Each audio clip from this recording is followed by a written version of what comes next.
Здравейте! Трябва ми едно малко подаръче, с което да кажа благодаря. И реших, че най-уникалното подаръче би било, ако го изплета собственоръчно. Почудих се, помаях се и се спрях на този шал, който го изплетох в декември месец, и до сега имах възможността да установя, че това нещо е наистина много практично. През зимата го носех върху тънка блуза, върху раменете, сега пролетта и лятото с дънки потник, върху рокля с тънки през рамки. Много съм доволна. Мисля само тук малко да го променя. Ще го направя с соба куба. Предполагам и при вас всеки следващ опит е по-добър от предишния. Ще използвам тази прежда, същите игли номер 10, с които изплетох и моя шал, и тази пандалка. Тъй като това е един правоъгълник с размер, който обхваща самата обиколка върху при раменете, и двата края са съединени с пандалка.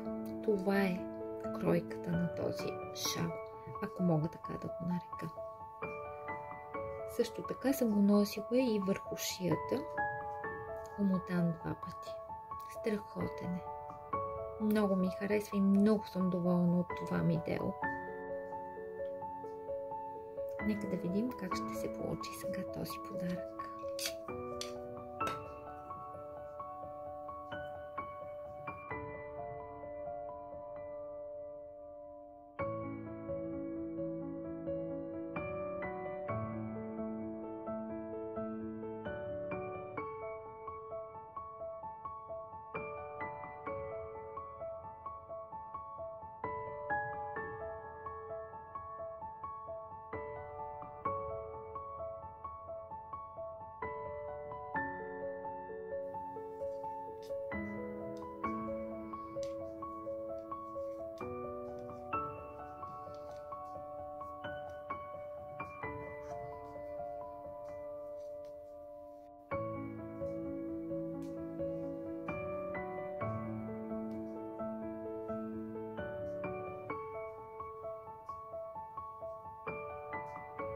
Вече съм изпляла малко повече от половината и продължавам.